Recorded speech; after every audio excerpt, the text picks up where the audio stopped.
Train की मुख्य आय का जरिए यात्री किराया होता है, लेकिन पिछले कुछ साल में इस किराए में इजाफा नहीं हुआ। बावजूद इसके रेलवे की कमाई का ग्राफ गिरने की बजाय उठा। इसकी वजह रेलवे ने अपनी आय को अन्य स्रोतों से बढ़ा दिया है। इसमें मालगाड़ी से लगेज की ढुलाई का काम अहम था। पश्चिम मध्य रेलवे के जबलपुर भोपाल आयर कोटा रेल मंडल ने मालगाड़ी से कमाई का ग्राफ बढ़ाया। इतना ही नहीं, इसके लिए उन्होंने कई ऐसे कदम उठाए जिसकी मदद से उनकी माल ढुलाई की कमाई बढ़ गई। पश्चिम मध्य रेलवे ने जबलपुर भोपाल आयर कोटा मंडल तीनों मंडल में मालगाड़ी से ढुलाई बढ़ाने के लिए व्यवसाय विकास इकाई PDU बनाई। इसकी मदद से मंडल की सीमा में आने वाले नए उद्योगपति व्यापारी किसान और ट्रांसपोर्ट्स के साथ सीधा संवाद किया। मालगाड़ी से ढुलाई में उन्हें आ रही समस्याओं के बारे में फिर उसे दूर किया।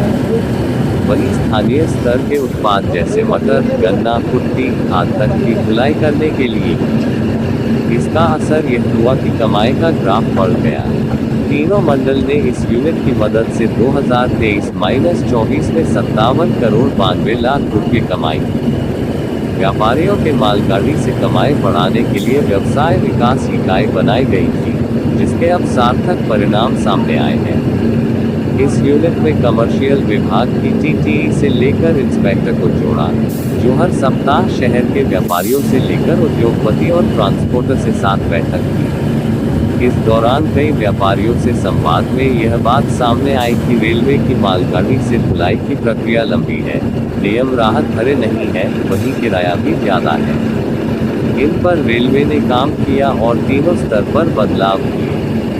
प्रक्रिया का आसान बनाया ताकि माल रखने और उठाने में दिक्कत न आए।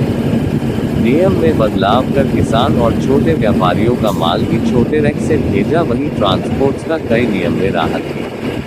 वहीं किसान स्पेशल मटर स्पेशल और पार्सल स्पेशल समेत अन्य छोटी छोटी स्पेशल ट्रेन। अतुल शुक्ला, नई दुनिया जबलपुर। ट्रेन की मुख्य आय का जरिए यात्री किराया होता है, लेकिन पिछले कुछ साल में इस किराए में इजाफा नहीं हुआ। बावजूद इसके रेलवे की कमाई का ग्राफ गिरने की बजाय उठा। इसकी वजह रेलवे ने अपनी आय को अन्य स्रोतों से बढ़ा दिया। इसमें मालगाड़ी से लगेज की ढुलाई का काम अहम था। पश्चिम मध्य रेलवे के जबलपुर भोपाल आयर कोटा रेल मंडल ने मालगाड़ी से कमाई का ग्राफ बढ़ाया। इतना ही नहीं, इसके लिए उन्होंने कई ऐसे कदम उठाए जिसकी मदद से उनकी माल ढुलाई की कमाई बढ़ गई। पश्चिम मध्य रेलवे ने जबलपुर भोपाल आयर कोटा मंडल तीनों मंडल में मालगाड़ी से ढुलाई बढ़ाने के लिए व्यवसाय विकास इकाई PDU बनाई। इसकी मदद से मंडल की सीमा में आने वाले नए उद्योगपति व्यापारी किसान और ट्रांसपोर्ट्स के साथ सीधा संवाद किया। मालगाड़ी से ढुलाई में उन्हें आ रही समस्याओं के बारे में फिर उसे दूर किया।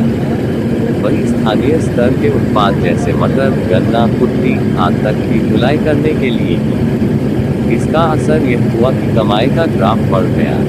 तीनों मंडल ने इस यूनिट की मदद से 2023-24 में 57 करोड़ 92 लाख रुपये कमाई की। किसान स्पेशल मालगाड़ी से राहत। व्यापारियों के मालगाड़ी से कमाई बढ़ाने के लिए व्यवसाय विकास इकाई बनाई गई थी, जिसके अब सार्थक परिणाम सामने आए हैं। इस यूनिट में कमर्शियल विभाग की TTE से लेकर इंस्पेक्टर को जोड़ा, जो हर सप्ताह शहर के व्यापारियों से लेकर उद्योगपति और ट्रांसपोर्टर से साथ बैठक की। इस दौरान कई व्यापारियों से संवाद में यह बात सामने आई कि रेलवे की मालगाड़ी से ढुलाई की प्रक्रिया लंबी है, नियम राहत भरे नहीं है, वहीं किराया भी ज्यादा है। इन पर रेलवे ने काम किया और तीनों स्तर पर बदलाव किए। प्रक्रिया का आसान बनाया ताकि माल रखने और उठाने में दिक्कत न आए। नियम में बदलाव कर किसान और छोटे व्यापारियों का माल भी छोटे रैक से भेजा, वहीं ट्रांसपोर्ट्स का कई नियम में राहत दी। वहीं किसान स्पेशल मटर स्पेशल और पार्सल स्पेशल समेत अन्य छोटी छोटी स्पेशल ट्रेन चलाई। मटर की ढुलाई करने किसान तैयार नहीं। प्रदेश ही नहीं बल्कि देश भर में मटर का सबसे ज्यादा उत्पादन जबलपुर में होता है, लेकिन हर साल किसानों को लाखों टन मटर खराब होने के डर से आसपास सस्ते दामों में बेचना पड़ता है। इसकी धुलाई को लेकर जबलपुर रेल मंडल ने किसानों से बातचीत की, लेकिन धुलाई की प्रक्रिया और मालगाड़ी के वैगन इसमें परेशानी बने। रेलवे अधिकारी के मुताबिक मटर जल्द सड़ता है और मालगाड़ी के वैगन की बनावट ऐसी होती है जिससे मटर में कम हवा लगती है, जिससे सड़ने की संभावना ज्यादा होती है।